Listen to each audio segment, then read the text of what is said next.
Et je vais inviter la deuxième intervenante, qui est donc Lola Petit, à nous rejoindre. Alors, voilà. Bonjour Lola. Bonjour. Donc Lola, vous faites partie de l'association Enquête, qui propose des produits et des formations à destination des professionnels de l'éducation et qui conçoit et diffuse des pédagogies et des outils ludiques d'éducation à la laïcité et aux faits religieux pour développer chez les enfants un rapport apaisé et réfléchi à ces sujets. Vous-même, au sein de cette association, vous êtes chargée de la recherche, du développement d'outils pédagogiques et vous êtes aussi formatrice. Avant donc d'être salariée de cette association-là, vous avez soutenu en décembre 2018 à l'École pratique des hautes études une thèse de sociologie sur l'enseignement des faits religieux à l'école élémentaire publique et vous allez aujourd'hui nous en proposer les principaux résultats et, si je ne me trompe pas, au niveau de la laïcité comme levier pédagogique. C'est à vous, Lola. Merci beaucoup pour cette présentation. Merci aux organisateurs pour cette invitation. Alors, j'ai de l'écho, donc je ne sais pas si c'est lié à peut-être un micro encore ouvert. Alors, je suis désolée, mon nom ne s'affiche pas. C'est le nom de Marine Quenin, qui est la fondatrice et déléguée générale d'Enquête. D'habitude, je peux changer mon nom, mais là, je n'y arrive pas. Donc, à tous ceux qui sont là, je suis Lola Petit et non pas Marine Quenin. Donc, merci aux organisateurs pour cette invitation à présenter notamment ma thèse sur l'enseignement des faits religieux et l'éducation à la laïcité à l'école élémentaire publique. Comme vous le disiez, Madame Orange, je l'ai soutenue en décembre 2018 à l'École pratique des hautes études. Et j'ai réalisé cette thèse en collaboration déjà avec l'association Enquête grâce à un financement de la région Île-de-France intitulé « Partenariat institutions citoyens pour la recherche et l'innovation », dont l'acronyme est PICRI. Alors aujourd'hui, comme vous le disiez, je suis salariée de l'association en tant que chargée de recherche, du développement d'outils pédagogiques et j'assure aussi des formations d'enseignants notamment, mais pas uniquement. Alors, je vais d'abord vous présenter ma thèse, puis les principaux freins et leviers identifiés par Enquête et par mon expérience au sein de l'association dans la formation des enseignants d'école élémentaire à la prise en main de l'enseignement des faits religieux. Alors, pourquoi est-ce que j'ai choisi ce sujet ? Parce que l'enseignement des faits religieux est un sujet à la croisée de questionnements qui relèvent de la recherche fondamentale et de l'action politique, et qu'il se déploie dans le cadre d'une réflexion générale sur la laïcité, sujet qui me passionne depuis assez longtemps maintenant. Pour établir un état des lieux de l'enseignement des faits religieux à l'école publique, j'ai observé et analysé des pratiques enseignantes prenant en charge cet enseignement à l'école élémentaire. Alors, deux postulats initiaux ont guidé cette recherche. Le premier présupposé était celui de l'existence d'une définition institutionnelle partagée de la nature de l'enseignement des faits religieux, un enseignement interdisciplinaire qui prendrait forme dans les pratiques enseignantes. Or, l'interdisciplinarité de cet enseignement ne constitue une évidence ni d'un point de vue théorique, ni d'un point de vue empirique. Le second présupposé était que cet enseignement constituait un moyen privilégié d'éduquer à la laïcité. Or, il existe différentes façons de concevoir l'éducation à la laïcité et son articulation à l'enseignement des faits religieux. Certains professeurs apportent des connaissances aux élèves sur la laïcité, d'autres ne le font pas. Certains enseignent les faits religieux, d'autres non. Et certains abordent la laïcité et les faits religieux en articulant ces deux thématiques, d'autres en les déconnectant. C'est après avoir pris conscience de ce biais que j'ai reformulé mon hypothèse de départ et adapté ma grille de lecture. Ma recherche portait donc sur les pratiques de l'enseignement des faits religieux à l'école élémentaire et non sur celle d'une éducation à la laïcité indépendante de cet enseignement. En effet, les professeurs dont j'ai observé les pratiques de l'enseignement des faits religieux le font dans la perspective d'éduquer leurs élèves à la laïcité. Une des thèses de mon travail est que la finalité d'éduquer à la laïcité constitue une condition nécessaire pour légitimer l'enseignement des faits religieux, qui est un moyen privilégié pour le faire. Par ailleurs, tout au long de mon enquête de terrain, il est apparu que la laïcité scolaire était appréhendée non plus uniquement comme un cadre juridique et éducatif, mais aussi comme un objet d'éducation transversale. Alors, la question de l'enseignement des faits religieux n'est pas nouvelle. Depuis 30 ans, de nombreux universitaires et acteurs de l'éducation nationale y travaillent. Néanmoins, les recherches portées par ces acteurs traitaient principalement de l'enseignement secondaire. Ma thèse s'inscrit donc dans cet héritage, mais pour y apporter une contribution, nouvelle, j'ai fait le choix d'un terrain vierge, à l'époque en tout cas, celui de l'école élémentaire publique.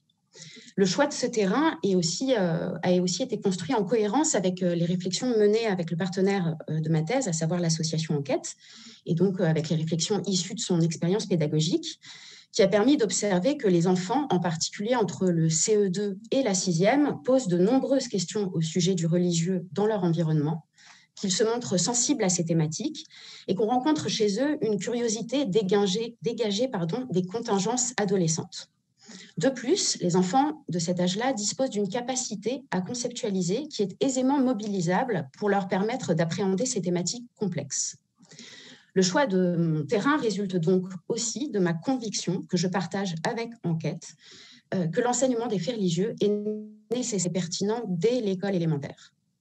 D'autant plus que la polyvalence des professeurs des écoles constitue un atout pour mettre en œuvre l'interdisciplinarité de cet enseignement. Alors, ma recherche s'est déroulée de 2013 à 2018 et j'ai opté pour la pluralité des techniques d'enquête, une enquête qualitative complétée par une enquête quantitative. La possible dissimulation par la hiérarchie des difficultés rencontrées par l'éducation nationale dans la mise en œuvre de cette politique publique dès l'école élémentaire a motivé le choix d'une stratégie d'enquête de bas en haut. J'ai donc réalisé une 40aine d'entretiens non directifs et semi-directifs tout au long de ma recherche, des observations dans 8 classes de 7 écoles parisiennes tout au long ça c'était aussi tout au long de ma recherche, mais ainsi que des observations de stages de formation des professeurs. Et enfin, j'ai conçu un questionnaire pour l'administration d'un sondage auprès de 345 professeurs des écoles. Alors, je vais revenir sur les principales conclusions de mon travail de thèse. Ma première partie, consacrée à la genèse et aux évolutions de l'enseignement des faits religieux à l'école élémentaire, met en évidence que depuis une trentaine d'années, les acteurs politiques et institutionnels se montrent globalement favorables à un enseignement laïque et interdisciplinaire des faits religieux. L'élaboration de cette politique publique prend véritablement corps en France à la fin des années 1980. Et cet enseignement est inscrit dans les prescriptions officielles en 2006 via le socle commun de connaissances et de compétences. Cette évolution ne s'est pas faite sans critique, réticence et tension sociale. Certains chercheurs, décideurs politiques et professeurs voient dans l'enseignement des faits religieux un projet de reconfessionnalisation de l'école et le terreau de revendications identitaires et d'exigences particularistes, contraires au projet d'émancipation de l'école républicaine. D'autres estiment qu'il n'est pas possible de parler de manière laïque des religions.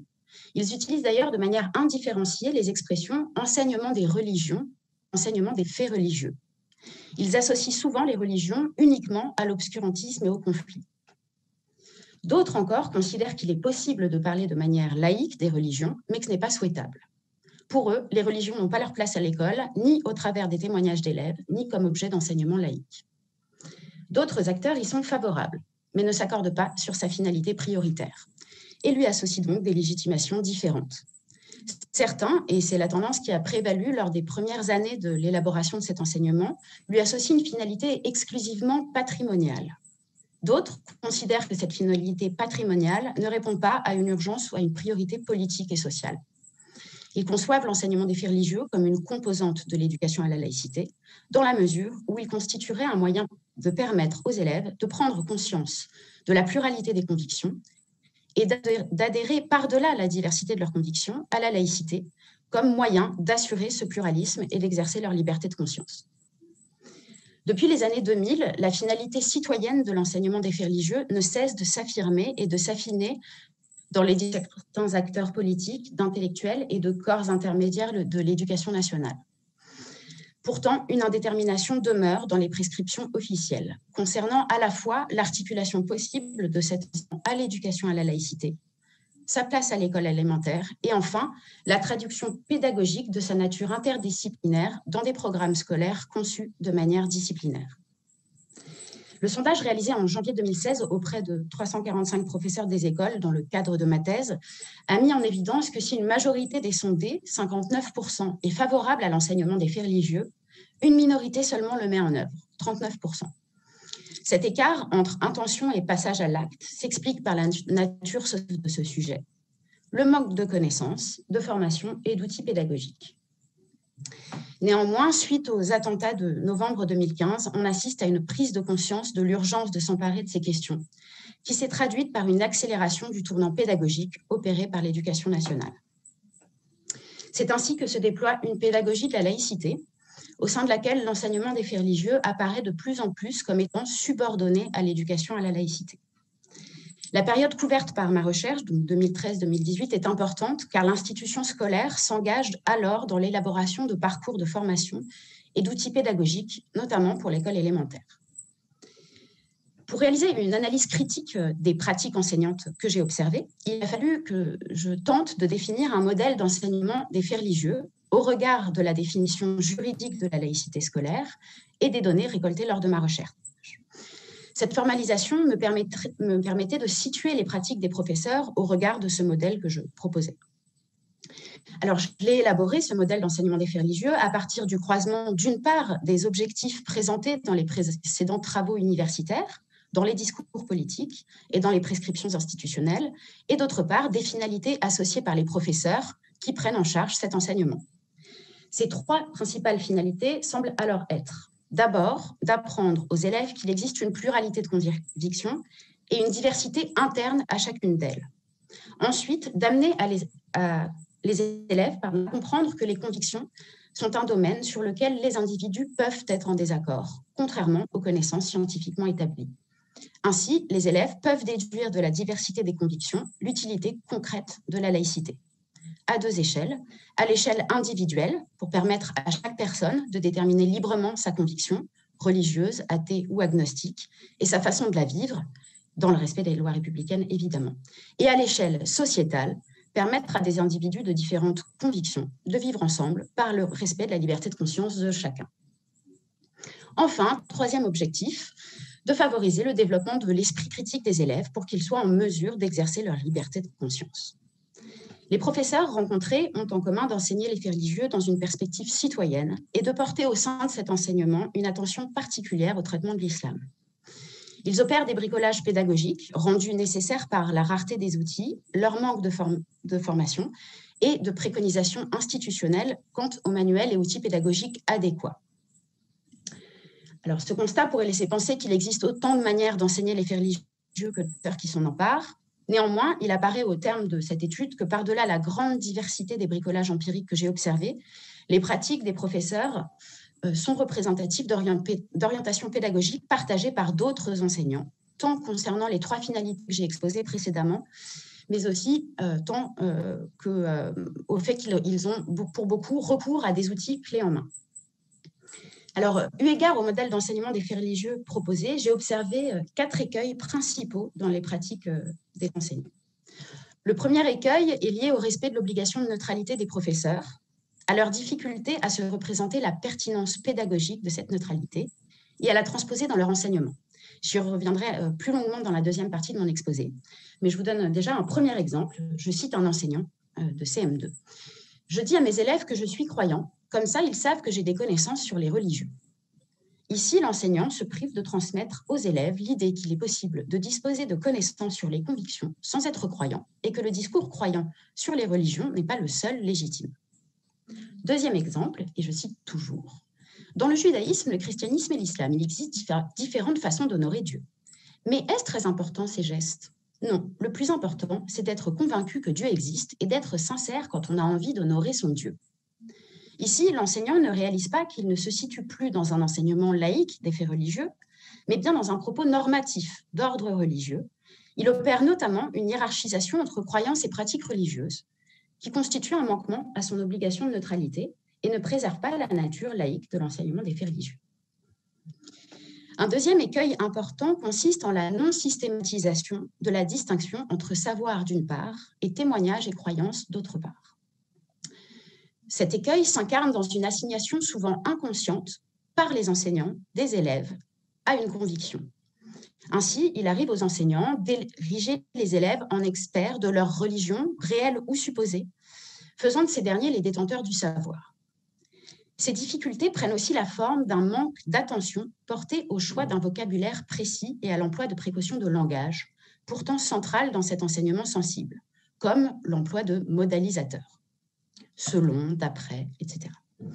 Alors, premier exemple sur ce point, je cite, « Puisque Matthieu est chrétien, il va nous dire en quoi consiste le baptême. » Ce faisant, l'enseignant sous-entend que le témoignage de Matthieu constitue un savoir objectif sur la pratique du baptême, lorsqu'il s'agit en fait d'un témoignage subjectif lié à son expérience personnelle et familiale. En outre, il fait part à tous les élèves du fait que Matthieu est chrétien, alors que cet élève ne souhaitait peut-être pas le faire savoir.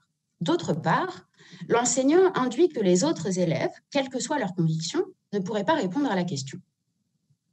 Deuxième exemple sur cet écueil, je cite, « Mohamed a reçu la révélation du Coran. » Par ce propos, l'enseignant présente un énoncé relevant des croyances propres aux musulmans comme une vérité générale, laissant entendre que tout le monde adhère à cet énoncé. Il transgresse ce faisant son obligation de neutralité, ce qui peut être évité dans le cadre d'un enseignement laïque par l'usage de précautions de langage, comme par exemple, selon les croyances des musulmans, Mohamed a reçu la révélation du Coran.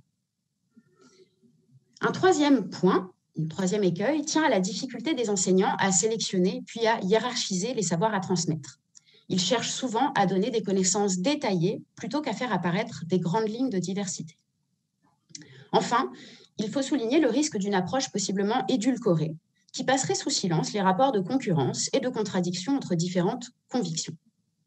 Par exemple, la première émission d'une série d'émissions qui s'appelle...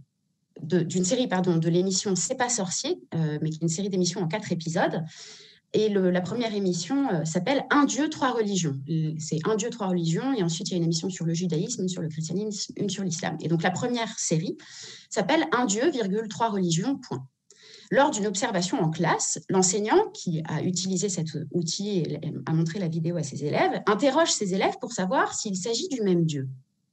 Outre le fait qu'il ne se situe plus là dans un enseignement laïque, mais dans un questionnement d'ordre religieux, cet enseignant entend mettre en évidence uniquement les croyances et personnages communs à ces 3 religions.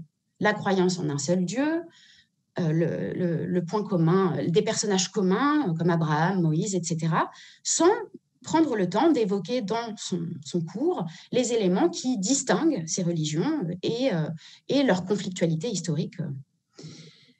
Voilà. Alors, il me semble évidemment important de mettre en évidence des points communs, mais en veillant à ne pas omettre les différences.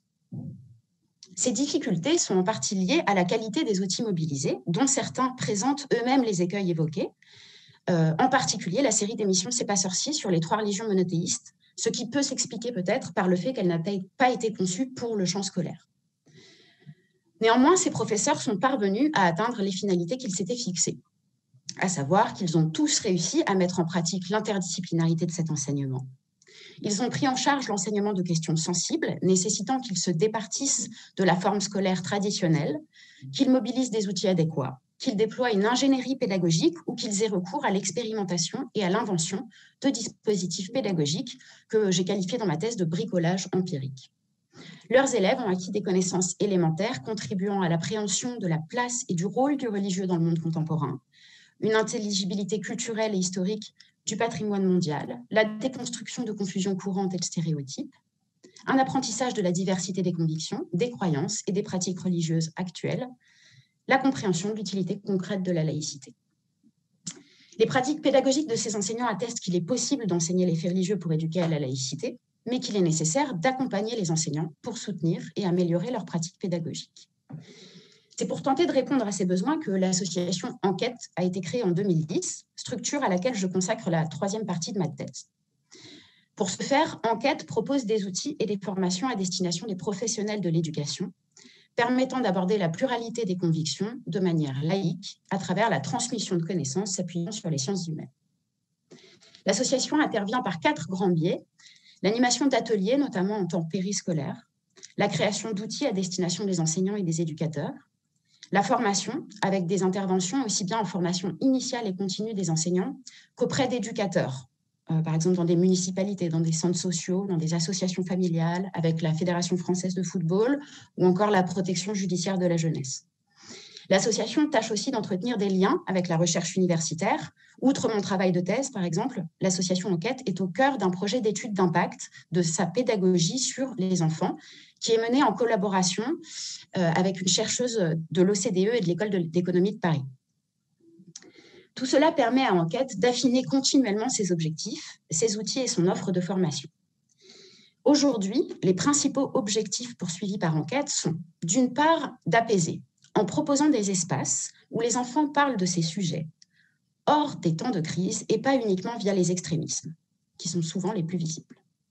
D'autre part, de développer chez les enfants un rapport réfléchi aux religieux et aux convictions, en leur apprenant à opérer la distinction entre connaissance et croyance et en déconstruisant l'idée qu'il y aurait une opposition par nature entre ces deux champs, en favorisant la compréhension et l'acceptation de la pluralité des convictions. Il y a des personnes qui croient, parmi ces personnes, il y a des polythéistes, des monothéistes, il y a des personnes qui ne croient pas, et en favorisant chez les enfants la compréhension de la diversité interne à ces convictions. Il y a différentes manières d'être juif, d'être athée, d'être musulman, etc. Et enfin, de faire adhérer à la laïcité en présentant ce principe positivement, c'est-à-dire d'abord par les libertés qu'il garantit, et non pas comme une série d'interdictions, et de montrer son utilité à la fois pour chaque individu et aussi pour la société.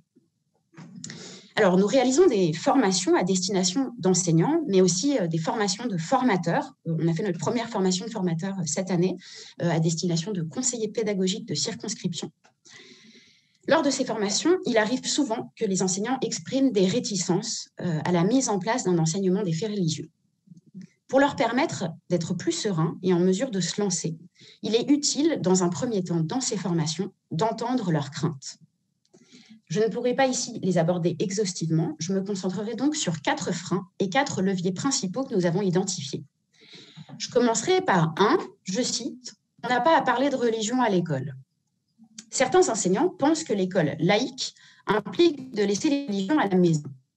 Il est essentiel alors de leur rappeler que, d'abord, l'enseignement des faits religieux fait partie des programmes du cycle 3. Cycle 3 étant CM1, CM2, 6e. Il est en effet inscrit dans 3 domaines du socle commun, à savoir la formation de la personne et du citoyen, les systèmes naturels et les systèmes techniques, qui demandent un apprentissage sur la construction des savoirs scientifiques et la distinction entre connaissance d'une part, croyance et conviction ou opinion d'autre part. Et 3e domaine du socle concerné, les représentations du monde et l'activité humaine, qui invitent à une familiarisation avec la pluralité des représentations du monde et à une exploration de l'ensemble des activités humaines, dont le religieux, élément essentiel à la compréhension du passé et du présent. Ensuite, il importe, dans ces formations, de lever une confusion courante autour de la laïcité scolaire, parfois mal comprise. À l'école publique, les enseignants sont neutres, c'est-à-dire qu'ils ne manifestent pas leurs convictions, qu'elles soient religieuses, athées ou agnostiques, ni en l'évoquant, ni en la montrant à travers des signes religieux, par exemple. Cette obligation de neutralité, qui est liée à la loi de 1905, est liée au fait que les enseignants, comme tout agent de l'État exerçant dans des institutions publiques, sont des représentants de l'État et qu'à ce titre, ils se doivent d'être neutres afin d'accueillir les usagers du service public auxquels ils ont affaire, sans distinction ou privilège. Mais il est parfois utile de rappeler aux enseignants que cette neutralité ne consiste pas à s'abstenir de parler des convictions avec leurs élèves, et donc des religions, et que leur obligation de neutralité ne concerne pas les élèves qui peuvent, quant à eux, parler de croyances s'ils le souhaitent, cela évidemment en apprenant à respecter la liberté de conscience de leurs camarades et donc sans exercer de pression. Deuxième frein et deuxième levier, je cite, « Les parents, comment vont-ils réagir ?» Alors, certains enseignants craignent la réaction des parents s'ils abordent ces sujets en classe avec les élèves. Il s'agit alors de clarifier ce que fait l'enseignant et surtout ce qu'il ne fait pas. Il apporte des connaissances sur les différentes convictions. Il ne dit pas aux élèves ce qu'ils doivent croire ou faire. Cette clarification peut être faite auprès des parents en amont de la mise en place de l'enseignement des faits religieux de manière à prévenir toute méfiance de leur part. Il est aussi intéressant de réfléchir avec les enseignants aux éventuels reproches des parents. Derrière ces oppositions, il y a très souvent une incompréhension ou une mécompréhension qui peut se dénouer par le dialogue. On peut ainsi expliquer aux parents que non, la laïcité scolaire ne signifie pas l'interdiction de parler de religion à l'école. Confusion que certains parents font, notamment en lien avec la loi de 2004 interdisant le port de tenues et signes religieux très visibles aux élèves, et aussi en raison des nombreux débats publics au sujet de la laïcité. Alors l'idée que la religion c'est à la maison et pas à l'école incite même certains parents à demander explicitement à leurs enfants de ne pas parler de ce sujet à l'école, d'où leur incompréhension si les enseignants travaillent sur ce sujet. Il est donc intéressant d'expliciter aux parents ce qu'est l'enseignement des faits religieux. Il est au programme, il s'agit de transmettre des connaissances sur les différentes convictions qui existent notamment en France, et surtout ce qu'il n'est pas. Il n'est pas un enseignement confessionnel. Nous ne disons pas aux élèves ce qu'ils devraient croire ou ne pas croire, faire ou ne pas faire dans leur vie familiale. Après ces explications, les parents sont rassurés et même pour certains contents que cet enseignement soit proposé à leurs enfants, car ils disent ne pas avoir eux-mêmes les outils pour transmettre à leurs enfants des connaissances sur d'autres convictions que la leur. Et 2, ils sont contents que ce sujet soit abordé autrement que par l'angle des problèmes, notamment dans les familles où la religion a une place importante. Troisième frein et levier, je n'ai pas assez de connaissances sur le sujet. Des enseignants expriment le sentiment que l'abord de ces sujets, donc faits religieux et laïcité, exige une telle maîtrise qu'ils seraient incapables de parvenir à en parler sereinement en classe avec leurs élèves. Certains expliquent avoir peur de ne pas savoir répondre à certaines questions d'élèves. C'est pour désamorcer ce frein que nous, en enquête, on a fait le choix d'élaborer des outils clés en main. Clés en main au sens où toutes les connaissances élémentaires à transmettre aux élèves et utiles aux enseignants pour mener des discussions en classe se trouvent directement dans les ressources que nous proposons.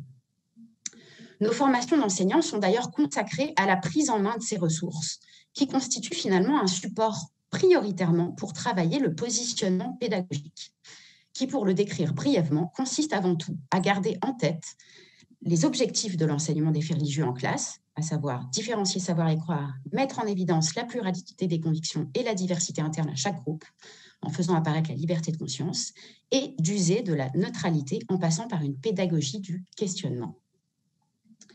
Quatrième et dernier frein, et levier que j'aborderai, je cite, « Si je parle de croyances religieuses, je ne suis plus neutre ». La priorité dans la formation des enseignants sur ces sujets semble résider dans l'appréhension de la neutralité, non pas seulement comme une obligation légale, mais aussi comme un des principaux leviers du juste positionnement pédagogique des enseignants sur les faits religieux et la laïcité. Que ces sujets soient abordés en classe, dans l'enseignement, comme dans le reste de la vie scolaire. Il s'agit alors de mettre en évidence le fait que la neutralité des enseignants est un outil pédagogique, mais aussi de leur proposer quelques réflexes de positionnement pour mettre en action cette neutralité. Il est utile de préciser aux enseignants que leur neutralité permet précisément de poser un cadre serein dans lequel les élèves se sentent en confiance, libres d'échanger sur des sujets qui souvent les passionnent et dont ils ont rarement l'occasion de parler. L'enseignant ne fait pas part de sa conviction aux élèves, qu'elle soit religieuse, athée ou agnostique. Il est utile d'expliquer la finalité de cette neutralité aux élèves, car cela permet une compréhension concrète de ce qu'est la laïcité. La neutralité renvoie les élèves, et le fait de l'expliquer, d'expliquer l'utilité de cette neutralité aux élèves, permet de renvoyer les élèves à leur propre liberté de conscience. Ce qui est intéressant pour toi, l'élève, pour la classe, ce n'est pas ce que je pense moi, l'enseignant, mais ce que toi tu penses, ce que chacun des élèves de la classe pense. Connaître ma conviction ne vous apportera rien, car ce qui importe, c'est que vous, les élèves, vous vous forgiez votre propre opinion ou conviction. La neutralité, Pardon, il y a un... Lola, on arrive vers la fin de votre temps. Est-ce que vous êtes vers la fin de votre présentation ? Je pense j'en ai pour deux minutes encore, je pense. Maximum, merci. D'accord. Alors, je disais, la neutralité et son explication aux élèves permet de rappeler qu'en la matière, seuls les parents ont le droit d'influencer les enfants. Elle permet aussi de montrer qu'il est possible de parler du religieux en passant par les connaissances. Il n'y a pas besoin d'être de telle ou telle conviction pour en parler, et les convictions sont un objet de connaissance. L'enseignant, évidemment, ne demande pas aux élèves leurs convictions, ne les assigne pas à une conviction réelle ou supposée. Il laisse les élèves s'exprimer au sujet de leurs croyances, mais il veille à ne pas en faire des experts, en situant leurs propos comme des témoignages personnels ou familiaux, à replacer au sein d'une diversité de croyances et de pratiques. Les réflexes pour garantir la neutralité sont donc que l'enseignant fasse systématiquement apparaître la pluralité des convictions existantes et la diversité interne, incarnée notamment par le fait qu'il existe différentes branches dans chaque religion, par exemple les catholiques, les protestants et les orthodoxes dans le christianisme, les sunnites et les chiites en islam, mais aussi de manière plus générale le fait qu'il existe plusieurs manières d'être chrétien, juif, musulman, athée, etc. Enfin, le dernier réflexe est d'user de la pédagogie du questionnement pour que les élèves apprennent à préciser leurs propos. Je cite par exemple, « Qu'est-ce qui te fait penser que tous les chrétiens pratiquent le baptême ainsi ? Est-ce que vous connaissez ou avez entendu parler de personnes qui font différemment ?» Ou alors leur faire préciser de quel point de vue ils s'expriment et leur apprendre à s'exprimer en prenant en compte la pluralité des convictions et la diversité interne propre à chaque conviction. Par exemple, un élève qui dit « Nous, on croit que Jésus-Christ est ressuscité », l'enseignant le questionne. Quand tu dis « nous, on croit que », peux-tu préciser à qui tu penses?